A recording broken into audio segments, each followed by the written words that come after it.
So tonight we are going through the last 5 books of the New Testament. Cool. So there's 3 epistles attributed to John, and there's Jude, and last but not least is Revelation. So those are the books that I read and studied this last week. So the 3 epistles ascribed to John will be somewhat treated as a unity. The first epistle by John is maybe a bit more of a traditional epistle. You could say there's more meat to it. The second 2 are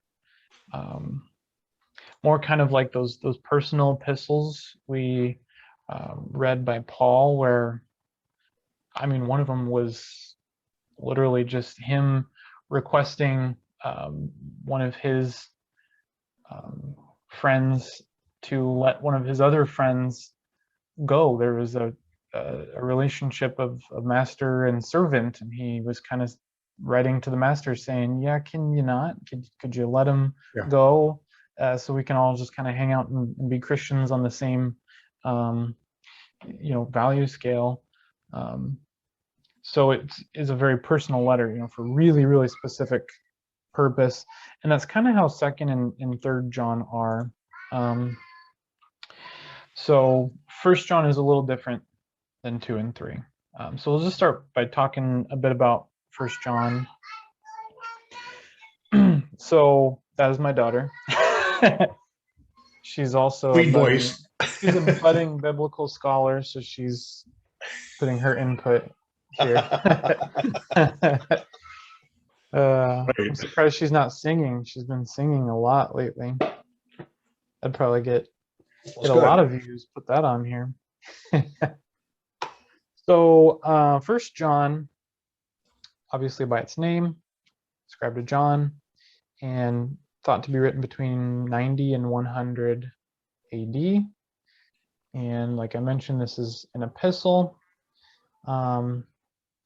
So this epistle was to a general group of believers. I don't honestly, by my notes or by memory, I don't think it was written to a specific church, but it kind of reads like it's written to a church or just the church, a large body of believers rather than just a specific person or maybe a couple people.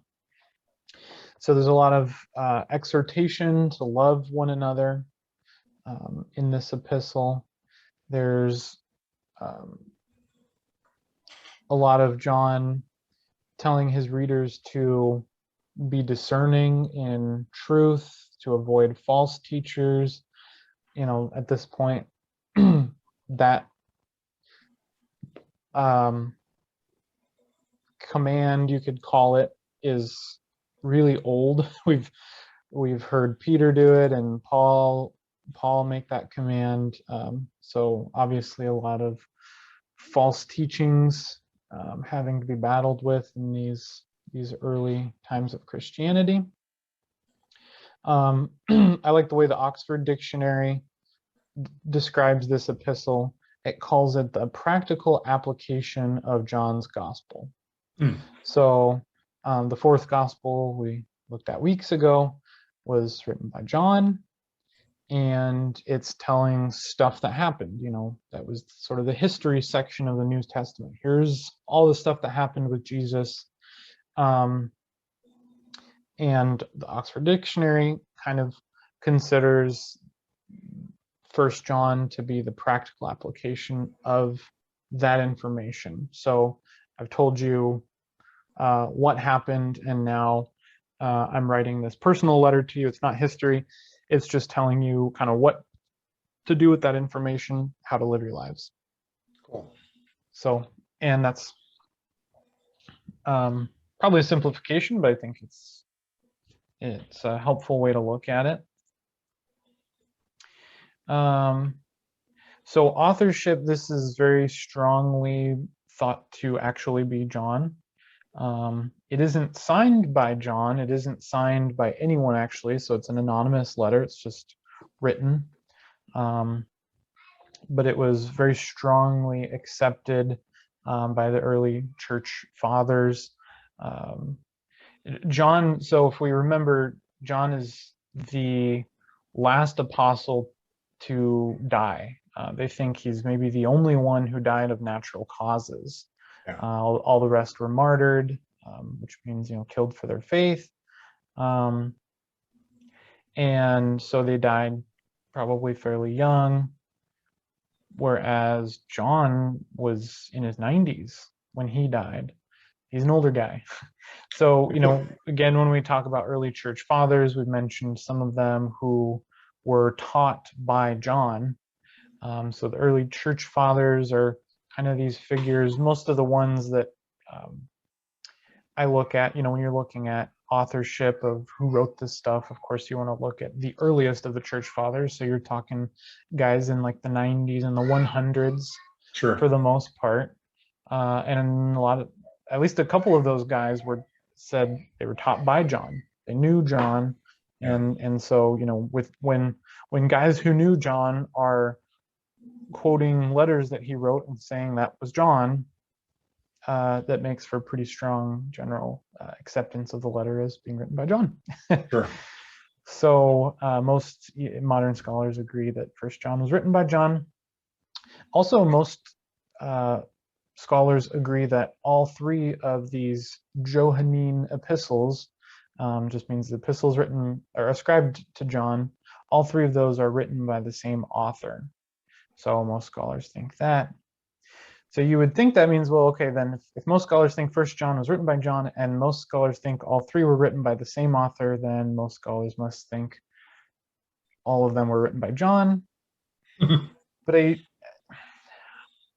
when you do the study, when I did the study, I got a little more hesitancy, it seemed like, with Second and Third John. So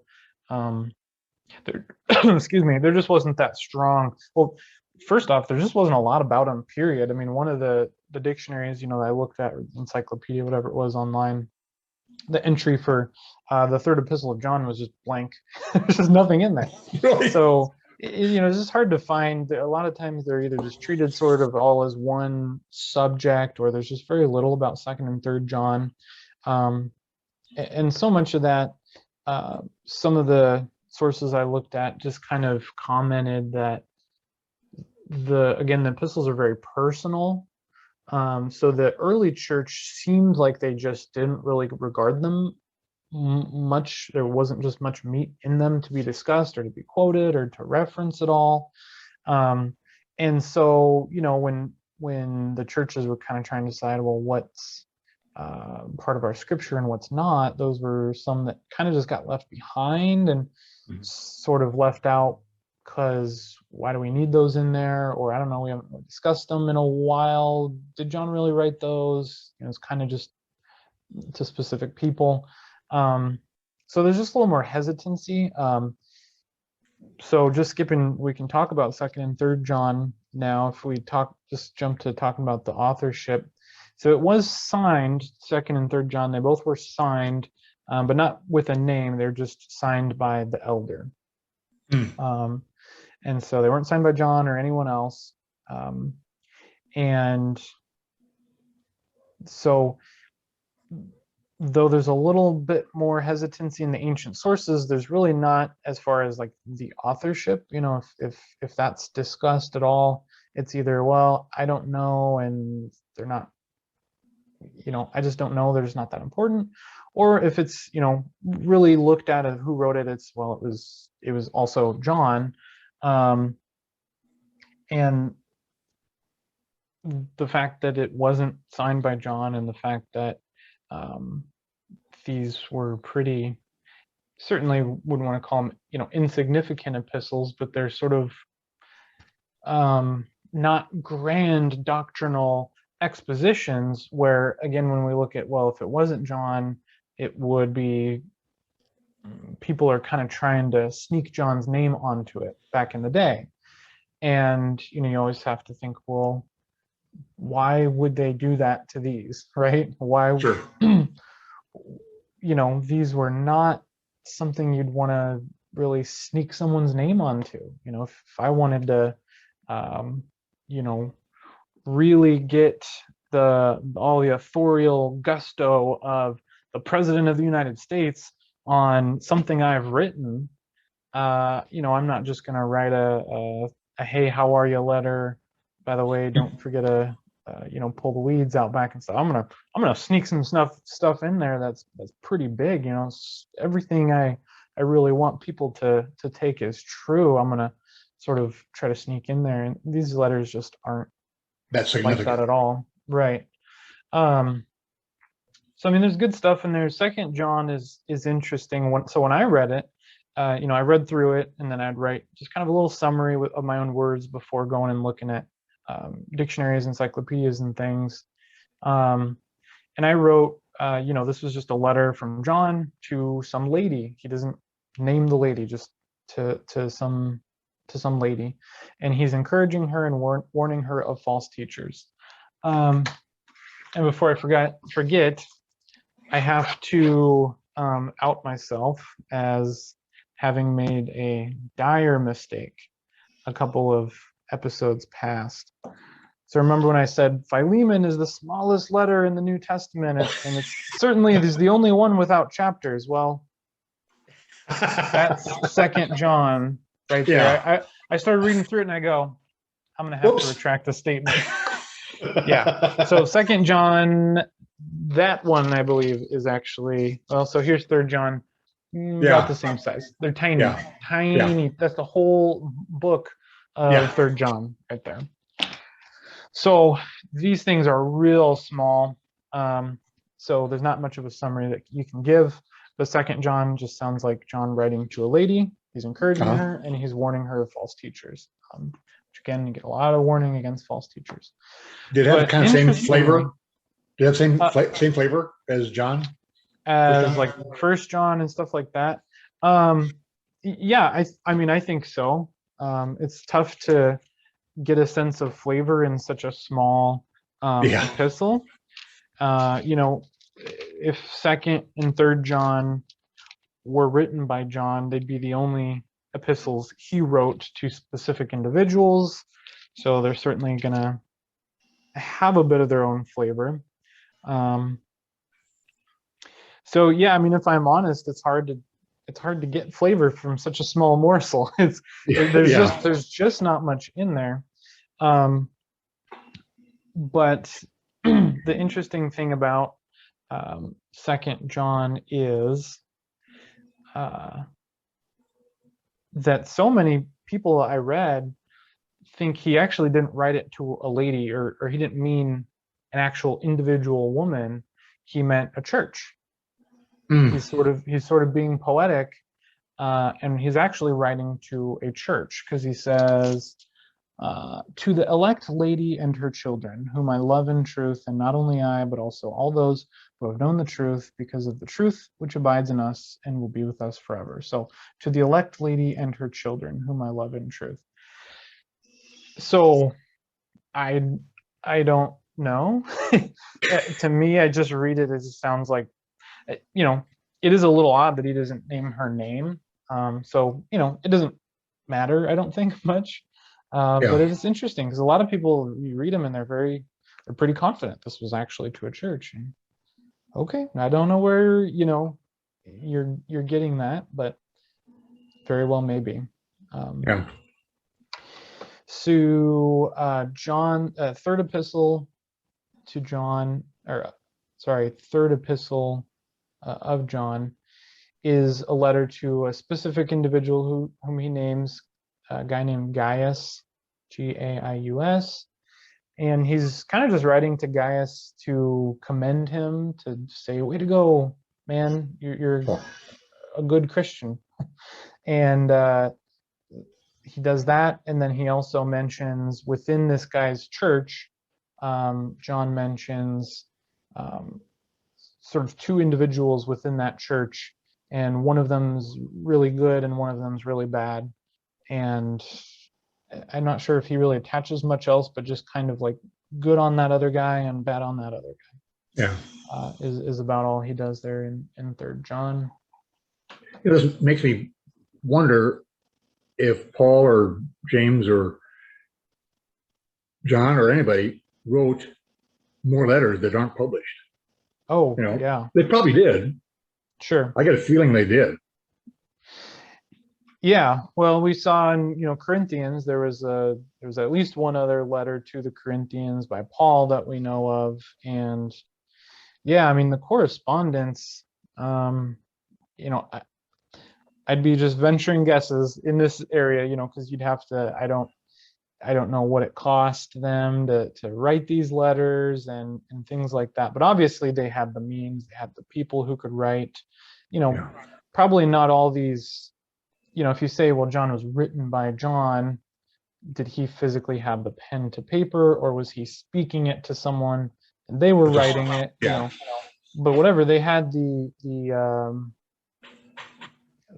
technical side of it down to where they had the people to write and the materials, and they're kind of running this big operation across the Roman Empire. And from what I understand, the Roman Empire was a very well-oiled machine. You think of these ancient times, and it was really tough, to get from place to place, and it was really hard to send messages and things. It's like the Roman Empire was, I mean, you could get people, you can get stuff and messages and people across, their world fast, very fast.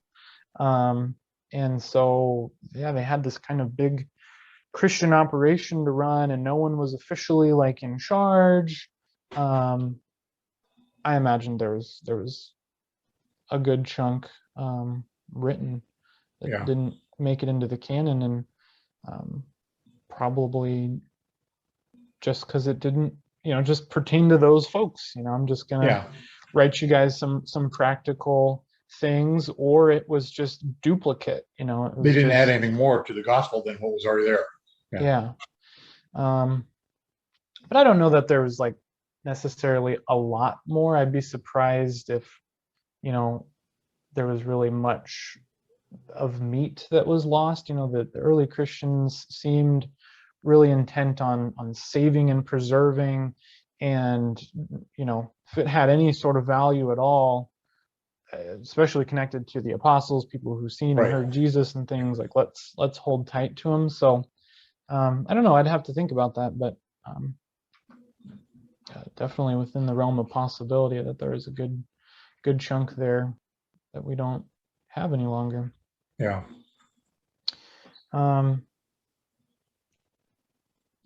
So you asked if 2nd and 3rd John had the flavor of John, of 1st John, and I said I don't really know, but the Epistle 1st John does sound a lot like the Gospel of John. It's kind of funny. Some of the resources that I read say, well, he uses a different word for the word lamb, in Aramaic or in Greek is what it was written in. There's at least 2 different words for lamb, like the animal lamb, and in the Gospel of John, one of those words is used, and then in 1st John, a different word for lamb is used. So some people say, maybe it's a different guy. Then if you think, well, then you read a little further on in the text there, you find that the only author in the New Testament canon that calls Jesus the Lamb of God is John. So maybe there's a couple different words used there, but the entire phrase is only used by one guy, so it's kind of interesting, because it's that's everything. There's some similarities and some differences, but to have, well, that phrase Lamb of God is only used by John ever. Well, here he says Lamb of God, but it's he says uses a slightly different word for lamb. It's like saying, bovine instead of cow. Yeah. Okay, that's And maybe the interesting. audience that he's addressing too. It's what? Maybe the audience that makes Right. that difference. Yeah. Or he just, chose to use a different a different word. You just Yeah. don't know, and so yeah. Well, so that's John, and we'll come back to him again with Revelation. But we'll move on to Jude, which is a very interesting little book. So Jude, if you remember from, I don't know if it was the last episode or the one before, when we talked about Second Peter, Jude is the book that sounds a lot like the second chapter in Second Peter.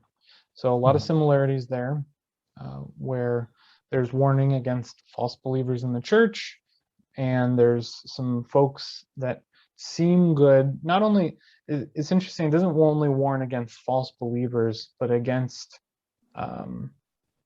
false teachers who seem really praiseworthy, really good guys, and things like that, but just they're not true members of the church. They're teaching something different than what was originally taught by the followers of Jesus. So it's kind of it's sort of one of those cutting epistles where it's sort of not nice. It's like there's some not good people possibly in your church, and so really be aware of them. So it's not one of those fuzzy epistles. Yeah. And this one is ascribed to Jude. It's signed by a Jude, the brother of James, servant of Jesus. And if we remember, the James of any real content in the New Testament is James, the blood brother of Jesus.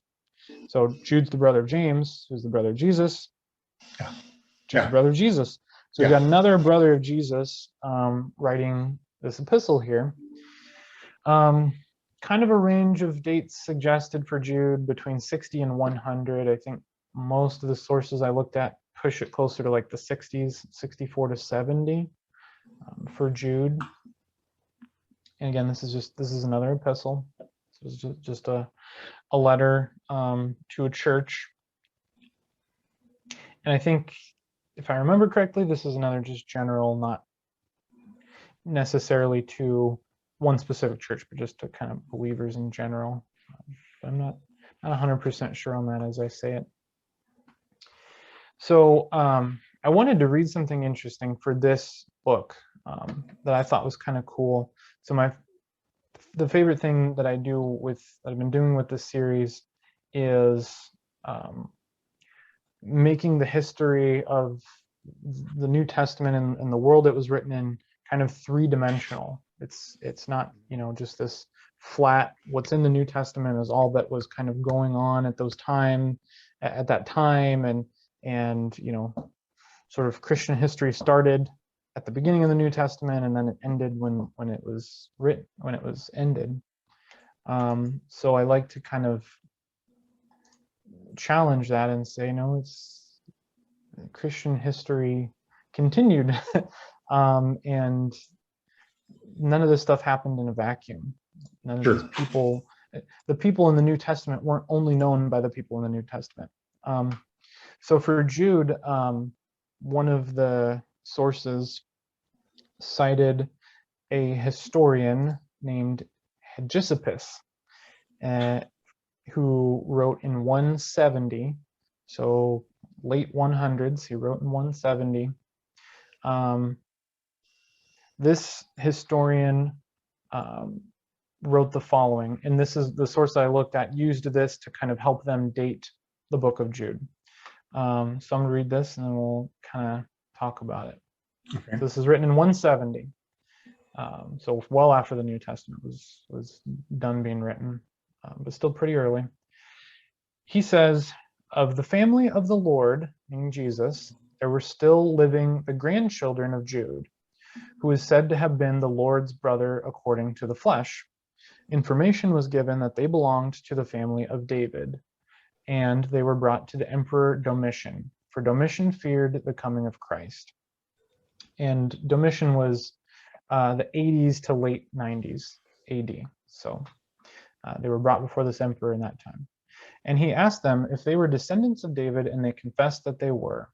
Then he asked them how much property they had or how much money they owned, and both of them answered that they had only 9,000 denarii, half of which belonged to each of them. And this property did not consist of silver, but of a piece of land which contained only 39 plethora, and from which they raised their taxes and supported themselves by their own labor. Then they showed their hands, exhibiting the hardness of their bodies and the callousness produced upon their hands by continuous toil as evidence of their own labor.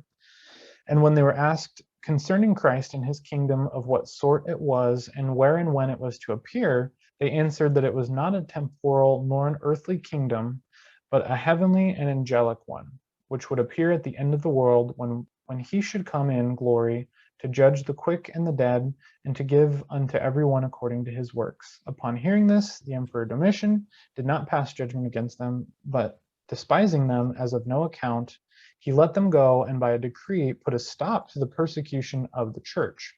Wow. But when they were released, they ruled the churches because they were witnesses for Jesus and were also relatives of him. And peace being established, they lived until the time of Trajan, another emperor, who ruled from 98 to 117. And so this was written by a historian in 170. Wow.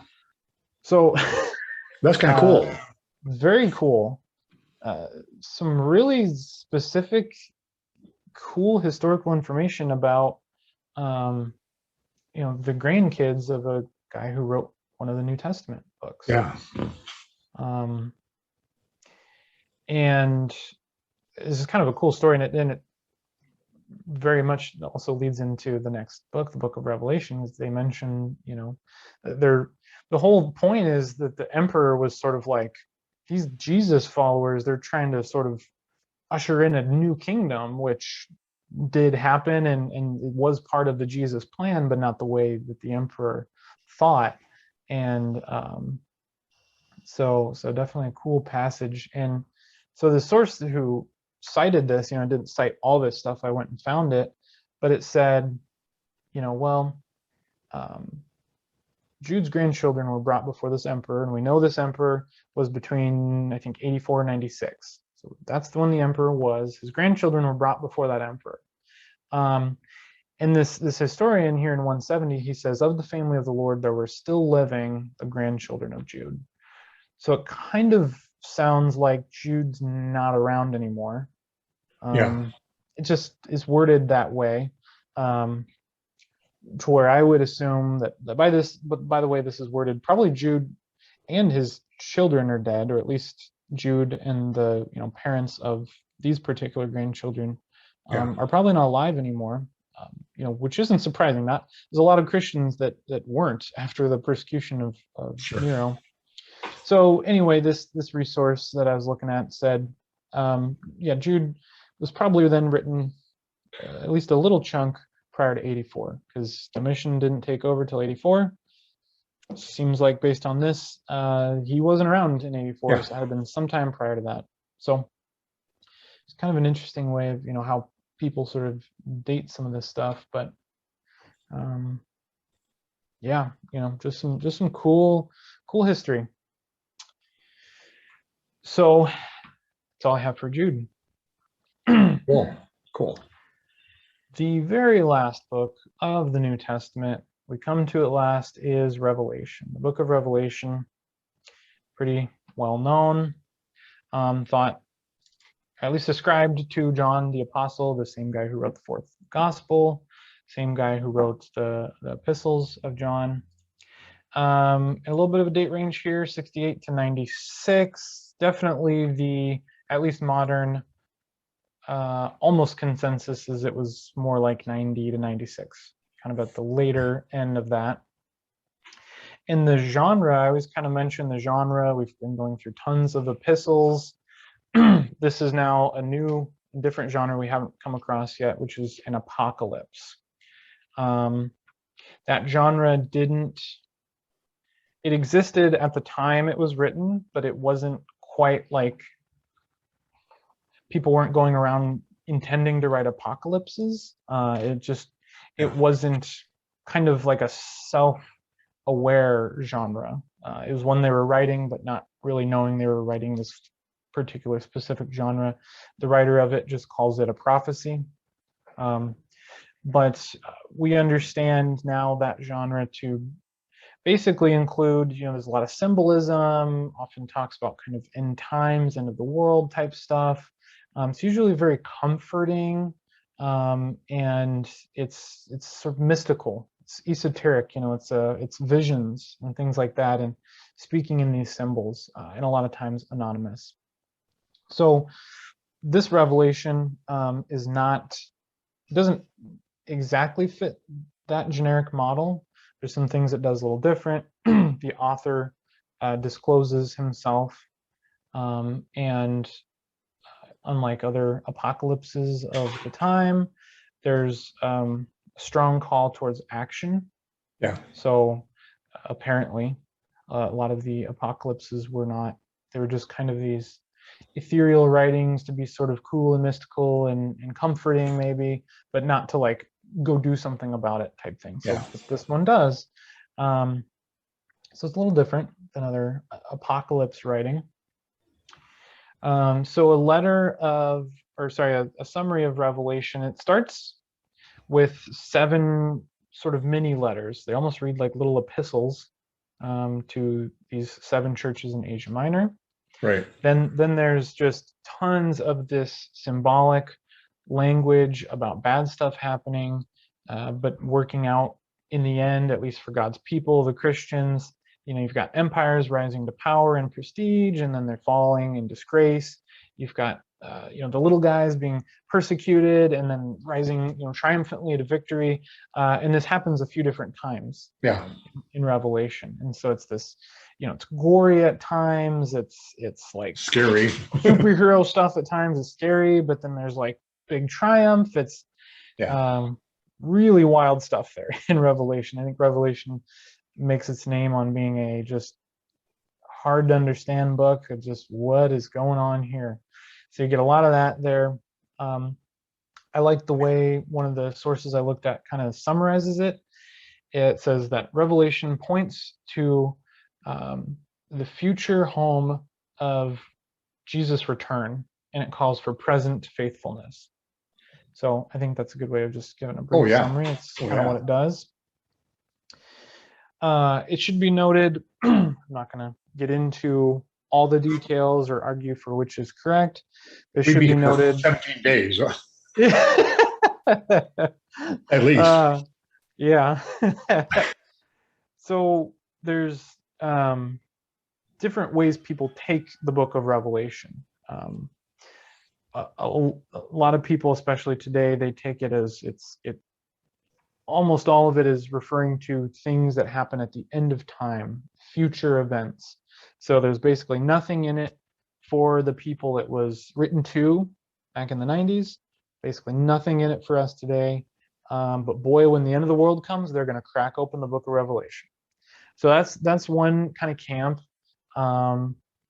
There are those who think it mostly just referred to stuff at that time. It was written by John to these churches in Asia, to Christians at that time. It's mostly talking about the empires of that time, and maybe what they had gone through, were going through, or were even going to go through in the near future. So there's that camp, and then in that case, there's maybe not a whole lot in there for current Christians in the modern day world. They can just kind of read it as very symbolic history. And then there's the people in between. There's some folks that think none of it's historical.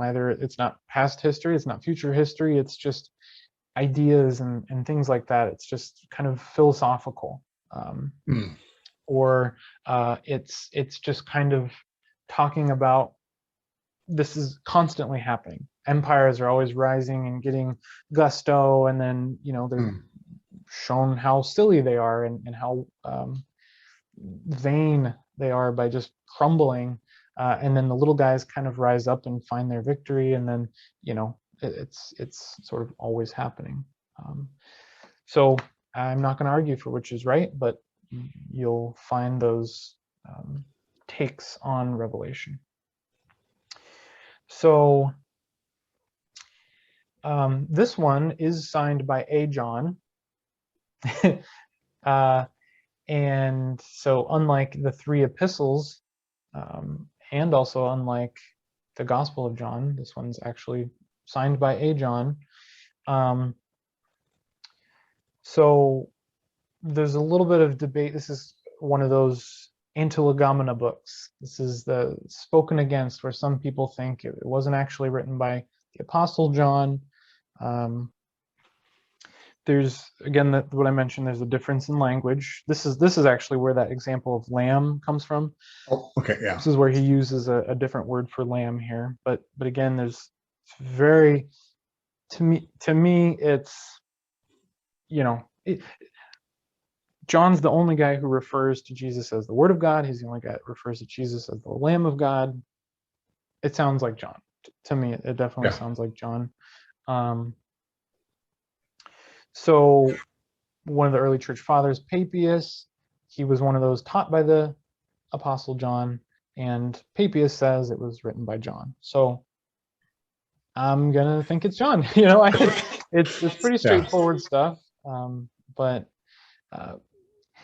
in an interesting example of why it was rejected, someone rejected it in the early, I don't know when he was, but let's say no later than like the 200s. There was an early church father who rejected the Gospel of John and Revelation because he thought they were written by a Gnostic heretic. So a non-Christian, yeah. Whoa. There's good stuff in it. It can't be. Yeah. Yeah. And I read that and I just thought, really? Because John's often thought to be like the champion against Gnosticism. Yeah. That's when Gnosticism really starts to ramp up, is in the kind of the 90s. And so I just thought that is what I really thought was, I just thought that's a case of just, he was just mistaken. He just, I'll bet you, and this guy's name is Gaius. And I just said, I will bet you, if he's really interested in knowing who wrote these things, I'll bet you if he had all the info he had today, I don't think he would think that. Right. It was just something made him think that that's the way, that was the intention of those writings. But that's just, no one could ever in their right mind think that, in the modern world with all the information that we now have. So I just read that and that's just a really interesting example of I think just someone who's just mistaken. I don't know where they got that info or why. Did they read it, or did they read subtitles somewhere? Yeah, I don't know. I don't know, but it's perfectly fine to also just disagree with some of these folks and just say, yeah, you just didn't have all the facts. Something was missing there, because that's not even close.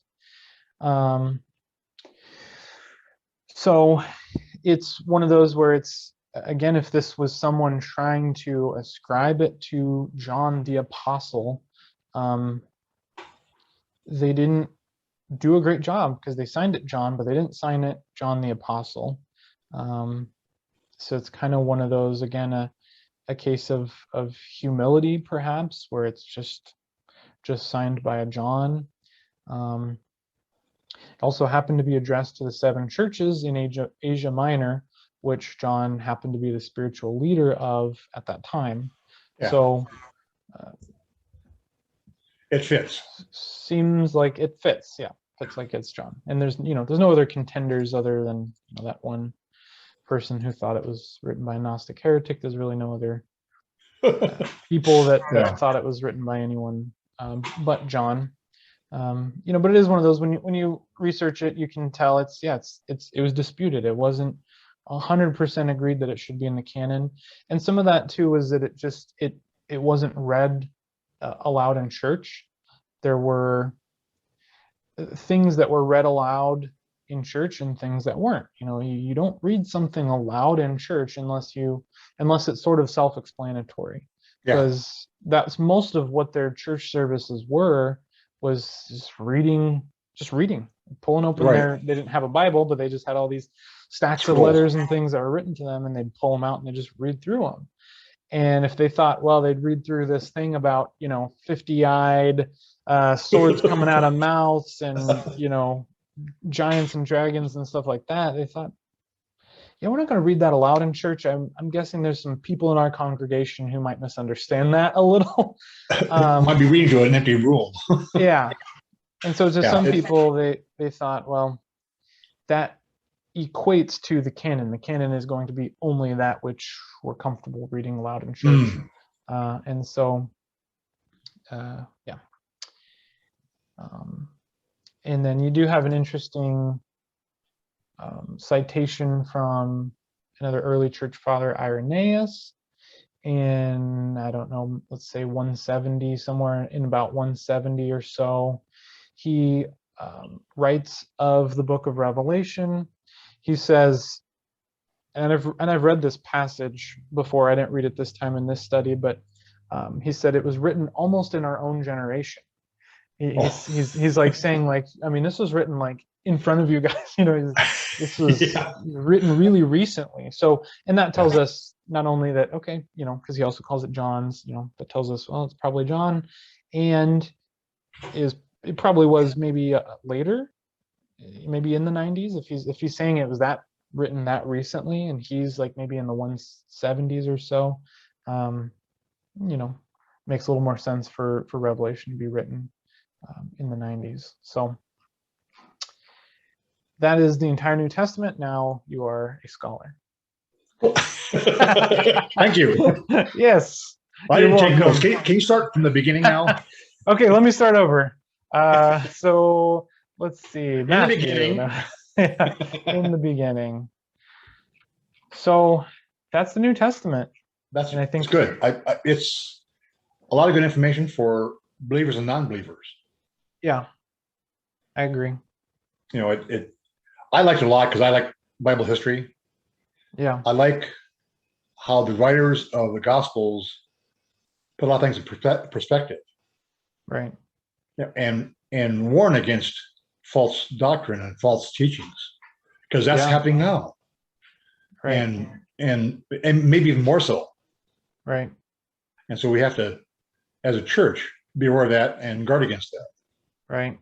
So all this shows us that there is a valid religion, a valid faith that's going to be tested and talked against. Yeah. Period. And so that means it must be valid because people don't like it. Right. They want to not let it be true. Right. And it is true. So. Yeah, and the false teachings that are often warned against might be different than what like modern churchgoers would think of as false teachings. I'm guessing, if you say false teaching to someone in any old, congregation in Omaha, Nebraska, if you say false teaching, they might think a lot of things. They may think postmodern thought that's saying, there's no objective reality, there's no truth or falsehood, everything's just sort of subjective. They may think, other religions, Islam, Mormonism, or whatever's closest home that's sort of vying for the minds of them and their children, away from Jesus. That might be what they're thinking. But the New Testament writers, I think the false teachings that they're writing against were even more insidious, you could say, because they didn't really seem to care about other religions, right? Right. They cared about other religions or philosophies sort of sneaking some things in to Christianity. They were mostly against false Christians, false Christianity, where they agreed with a lot of what the apostles were saying, but by the way, Jesus wasn't a man in the flesh. He was a spirit. So he couldn't have died on the cross. But I agree with everything else you're saying. That was kind of if I understand it correctly, that's kind of Gnosticism is, oh yeah, no, we're Christians. There's just a couple things, we disagree with. And of course you got to balance that with as we've seen, constant call to unity. So you don't want to go on a witch hunt. But you want to be very much aware of the fact that, false teachings are going to come most insidiously through things that look and sound a lot like Christianity, or at least they did in these times. Yeah. So spooky stuff. Yeah. Oh, cool. Good job. I like it a lot. Good. Thanks. I'm glad you enjoyed it, John. So I don't know. I think I could stick with next Thursday, and I don't know. We'll say I'll be doing this again next Thursday, and just go through some reflection of, because we learned a lot of history. We learned a lot of the whats and all this. Now we know who wrote the letters and why. Sure. We know who wrote them and when. Yeah. Okay. Cool. Yeah. But what does that mean for Christians, for non-Christians? To me, it gives me some credibility a little bit. Sure. Because knowing that John was a brother and James was a brother of Jesus, et cetera, et cetera. All those things that stick together. Yeah. Validate all the books. Yeah, they're not. They weren't whipped up out of thin air. They couldn't for be. No reason. Yeah, right. They couldn't be not God inspired. Right. Because there's too many moving parts, if you want to call it that. Yeah. And it's a really interesting. It's a really interesting question of inspiration and canon and God's guiding of making sure everything He wanted to get in the canon, it made it into the canon and things like that. And you certainly have to. I think as a Christian, I trust God. I trust that He can work out, some of the messy details of some people disagree, some people thought it belonged, some people didn't. I think He can work all of that out. I believe that as a Christian. And so, I think certainly he guided what went in there. Sure. I trust that. But, of course, you can't just say that to a non-believer and hope that you won't get laughed at. Well, there has to be a lot of belief and a lot of faith in what you say there. Unless you give them some kind of proof or stability in what you're saying, it's hard to believe. Right. And so as a Christian, we talk to non-believers and tell them, here's what I believe. Here's what it's done for me. And that's how you get in to further discussions. Sure. Yeah. Because none of these videos, I don't think, can convince anyone that scriptures are inspired by God. I don't think God may use these videos to that's true. Yeah. Open people's eyes, but I don't think the information alone, all it does, I think, is it makes people aware that it's reasonable that all of these people believed what they were writing. It's all kind of face value type stuff. They're not writing anything too terribly esoteric, Revelation maybe aside, but they're all meaning to write what it seems like they're meaning to write.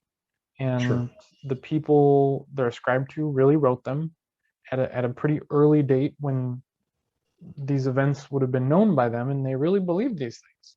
Yeah. And so we have a good record of stuff that was going on, and to basically, what you'd have to do to reject,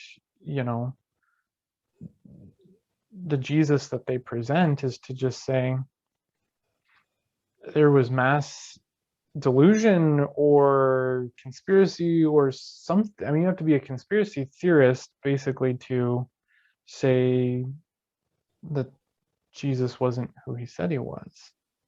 Um, you can just say, well, I'm an atheist. I just don't believe that stuff happens. I don't know what got into their minds, but I don't believe it. And that's fine. But at least these types of videos, I think, will at least show people. I mean, it's very reasonable to Sure. just look at Oh, this yeah. stuff and go, I don't know. They It's sure seem to think it happened. and it's validated by history Yeah. every step of the So, way. and then you just pray God opens their eyes. He's Sure. got to. Sure, Because you he's bet. got to.